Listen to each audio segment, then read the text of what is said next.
ओम कृष्णाय गोविंदाय नमो भगवते वासुदेवाय। ओम कृष्णाय गोविंदाय नमो भगवते वासुदेवाय। नमस्कार, मेरा नाम सिद्धार्थ है।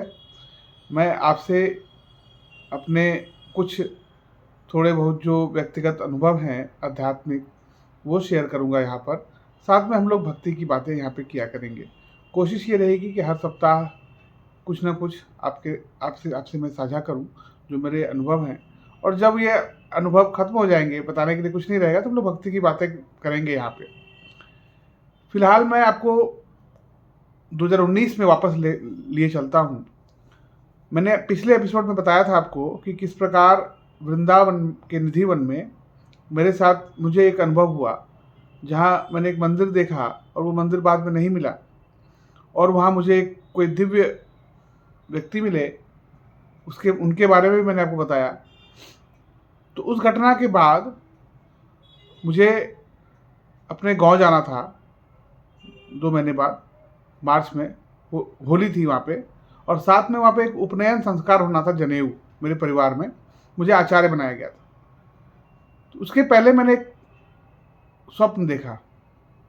स्वप्न ये देखा कि मैं कहीं हाईवे पे चला जा रहा हूँ, और हाईवे के एक साइड में खड़ा हूँ और दूसरे साइड अचानक से मेरी गाड़ी दूसरे साइड खड़ी हो जाती है, और अचानक से मुझे लगता है कि कोई वज्रपात होने वाला है भयंकर। और मैं अंदर से थोड़ी थोड़ी मुझे उस दिन भय महसूस होता है स्वप्न में। लेकिन जब जैसे ही भय महसूस होता है, वैसे ही मेरे स्वप्न में ही मैं कहता हूँ गोविंद गोविंद गोविंद। तो वज्रपात होता तो ज़रूर है, लेकिन कोई ज़्यादा नुकसान नहीं होता। बस गाड़ी में बहुत हल्का सा कुछ नुकसान पहुँचता है। और वहीं गाड़ी के पास एक खंबा सा उगाता है जो मुझे कुछ कहता है, जिसका रहस्य मुझे अभी तक पता नहीं लगा है। जब वो पता लगेगा तो मैं बताऊँगा आपको। खैर, तो 2019 में मैं अपने गांव गया। वहाँ से मुझे अपनी वैगनार कार लेके दिल्ली आना था। अब ये स्वप्न मैंने देख लिया था, तो कहीं ना कहीं मन में एक बात आ गई थी, कहीं कुछ होने वाला तो नहीं है। पापा मम्मी से मैंने ये बात शेयर नहीं की, क्योंकि उनके मन में फिर वो बात बैठ जाती, चिंता हो जाती। बट मैंने अपनी पत्नी को ये बात बताई थी कि मैंने ऐसे ऐसे देखा है। तो जब मैं वहाँ से निकल रहा था तो मैं अकेला था और 1400 किलोमीटर का सफ़र करना था। तो माताजी पिताजी माने नहीं, उन्होंने कहा कि एक ड्राइवर साथ में लेके जाओ। तो मेरे चचेरे भैया हैं, उन्होंने एक ड्राइवर अरेंज किया, और हम लोग होली के दूसरे दिन वहाँ से दिल्ली एनसीआर के लिए निकले अपनी वैगनार गाड़ी से। वो लगातार ड्राइव कर रहे थे ड्राइवर साहब। हम लोग आपस में बातें करते चले आ रहे थे। होली का दूसरा दिन था, तो ज़्यादा ट्रैफिक भी नहीं था और ज़्यादा ढाबे वगैरह भी नहीं थे खुले हुए। तो हम लोग लगातार चलते जा रहे थे। रात हो गई, करीब 11-12 बजे का वक्त रहा होगा शायद। इटावा के पास एक ढाबा खुला दिखा, जहाँ पे कुछ खाने पीने का सामान उपलब्ध था। तो हम लोगों ने वहाँ पे गाड़ी रोकी और हल्का फुल्का कुछ खाया। और वहाँ पे ड्राइवर ने मुझे कहा कि भैया अब आप थोड़ी देर फिर गाड़ी चलाओ। तो मैं फिर ड्राइविंग सीट पे आ गया। वहाँ से हम लोग बातें करते चले, बहुत सारी बातें की हमने। जो हमारा ड्राइवर था वो मुस्लिम था, तो मैंने उनको निजामुद्दीन औलिया जी के बारे में बताया। निजामुद्दीन दरगाह में जो वो है, उसके बारे में हम लोग चर्चा कर रहे थे। बाकी आध्यात्मिक बातें कुछ कुछ और की हमने। उसके बाद अचानक से करीब जब मैं 60-70-80 किलोमीटर गाड़ी चला चुका हूँगा, तो मैंने एक कर्व के पास गाड़ी थोड़ी 80-85 की स्पीड में होगी, अचानक से मैंने अनुभव किया कि स्टीयरिंग जो है वो बैलेंस खत्म हो रहा है। और जैसे ही मैंने ये अनुभव किया, अचानक से स्टीयरिंग बिल्कुल यूं यूं होने लगी। लगा कि गाड़ी जो है मतलब मेरे आउट ऑफ कंट्रोल हो गई लिटरली। मतलब मुझे लगा कि मैं अब गाड़ी कैसे संभालूं, क्योंकि मुझे लगा कि मतलब मौत मेरे सामने। एक साइड खेत था, एक साइड दूसरे साइड से आ रहा ट्रैफिक था, और आगे एक कर्व था, और गाड़ी आउट ऑफ कंट्रोल थी। अब मुझे समझ नहीं आ रहा था मैं करूं तो करूं क्या। जब मैंने देखा कि सब कुछ मेरे हाथ से निकल गया, तो मैं एक अजीब ब्लैंक वाली स्थिति में दिमाग पहुंच गया। लगा जैसे अब कुछ नहीं है, मतलब सब सब खत्म है। लेकिन जैसे ही मैं उस स्टेज पे पहुंचा, या आप कह सकते हैं जब मेरा एफर्ट सारा खत्म हो गया, जब मैं स्टीयरिंग संभालने की जो मैं कोशिश कर रहा था, वो सारा एफर्ट या तो बर्बाद गया या खत्म हो गया, और जब मैं उस स्टेज पे पहुंच गया, लगा नहीं अब मेरे हाथ में कुछ नहीं है, तो अचानक से बिना एफर्ट लगाए मेरे मुंह से आवाज़ निकली, गोविंद गोविंद गोविंद, गोविंद गोविंद गोविंद। जैसे ही मेरे मुंह से गोविंद गोविंद आवाज़ निकली, आप विश्वास नहीं करेंगे, जो स्टीयरिंग बिल्कुल यूं यूं हो रही थी वो बिल्कुल आराम से मुड़ी।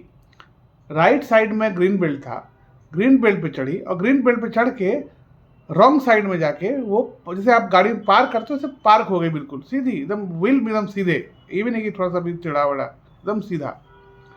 हम और ड्राइवर, सहयोग अच्छा था कि सामने से कोई गाड़ी नहीं आ रही थी, टक्कर नहीं मारी हमें। हम और ड्राइवर उतरे, उतर के देखा तो ड्राइवर ने देखा कि 3 टायर फटे हुए गाड़ी के, 3 टायर, मतलब वैगन आर जैसी गाड़ी के 3 टायर फटे हुए हैं, और आपका स्टीयरिंग जो है आउट ऑफ कंट्रोल है, वाजिब है, एक टायर फटता है तो एक्सीडेंट हो जाता है, या तो 3 टायर फटे हुए हैं, और आप स्टीयरिंग आपके आउट ऑफ कंट्रोल है और आप गाड़ी इतना अच्छा पार्क कर दे रहे हो। तो जाहिर सी बात है, ड्राइवर ने मुझे देखा और कहा कि भैया आप तो बहुत अच्छी गाड़ी चलाते हो, आज तो हमारी जान जानी तय थी और आपकी ड्राइविंग की वजह से हम बच गए। तो मैंने उससे कहा कि भैया ऐसा नहीं है, ये बताओ कि आपने मेरे मुंह से कुछ सुना था? तो उन्होंने कहा, हाँ भैया आपने कहा था गोविंद गोविंद गोविंद। ध्यान दीजिएगा, वो ड्राइवर मुस्लिम थे, उसके बावजूद उन्हें याद था कि मैंने उस वक्त क्या कहा, क्योंकि उनकी भी जान अटकी हुई थी उस वक्त। ऑब्वियसली जब ऐसा सिचुएशन बन गया तो जान रहे थे कि एक्सीडेंट हो सकता है। तो उन्होंने भी वो चीज़ रियलाइज़ की कि मेरे मुंह से निकला था गोविंद गोविंद गोविंद। तो मैंने उनको कहा कि भैया देखो, जो आप कह रहे हो ना कि मैंने ड्राइविंग की, मैंने ड्राइविंग नहीं की। जब तक मैं ड्राइविंग करता रहा तो वो चीज़ें मेरे आउट ऑफ कंट्रोल रही, और जैसे ही मैं, उनकी ही कृपा से, मैं कोई एफर्ट नहीं लगाया, उनकी ही कृपा से, गोविंद की कृपा से जैसे शरणागत हो गया, जैसे मैंने कहा गोविंद गोविंद गोविंद, तो उन्होंने स्टीयरिंग लिटरली थाम लिया। मतलब हाथ मेरा लगा था ज़रूर, लेकिन मैंने कोई एफर्ट नहीं लगाया, गाड़ी यूं मुड़ी, steering right side, green belt पे चढ़ी, ग्रीन बेल्ट पे चढ़ के हाईवे के दूसरे साइड पार्क हो गई।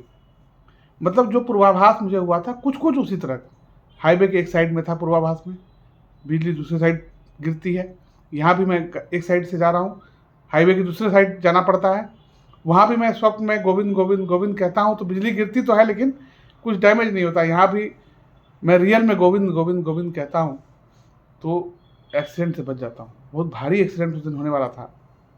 तो कुल मिला के मैंने ये देखा कि जब आप समर्पण भाव या तो खुद रखते हैं या गोविंद के इच्छा से ही प्रकट होता है। मुझे तो लगता है कि मतलब ये कहना भी गलत है कि समर्पण भाव रखना है या भक्ति रखनी है। मुझे तो लगता है सब उनकी ही कृपा से होता है। उनकी कृपा होगी तो समर्पण भाव हो जाएगा, उनकी कृपा होगी तो भक्ति हो जाएगी। और ज्ञान तो मुझे मतलब मेरी समझ से बाहर है, ज्ञान योग तो मैं मतलब मेरे बिल्कुल समझ से बाहर, मैं बिल्कुल मुझे नॉलेज नहीं कुछ भी। मैं तो बस गोविंद के प्रति समर्पित अपने आप को महसूस करता हूँ, रखता हूँ, और उनकी कृपा से ही चल रहा हूँ। तो कुल मिला के यह है कि जब आप अपने आप को समर्पित कर देते हैं या उनकी कृपा से हो जाते हैं तो आपकी रक्षा के लिए भी वो आ जाते हैं। मेरे साथ भी उस रात कुछ ऐसा ही हुआ, और उस रात भी मैं अकेला नहीं था, मेरे साथ एक गवाह थे। वो आज भी कहीं ड्राइविंग कर रहे होंगे इस वक्त, और वो मुस्लिम थे, मुस्लिम हैं। उसके बावजूद उन्होंने उतरते ही कहा कि भैया आपके मुंह से गोविंद गोविंद गोविंद शब्द निकले थे। तो वही देवरा बाबा कहते हैं, ओम कृष्णाय वासुदेवाय हरिये परमात्मने प्रणतः क्लेशनाशाय गोविंदाय नमो नमः। कृष्ण को याद करिए, उनके प्रति समर्पित हो जाइए, सारे क्लेश मिटा देंगे, सारे क्लेश हर लेंगे। जय श्री कृष्ण।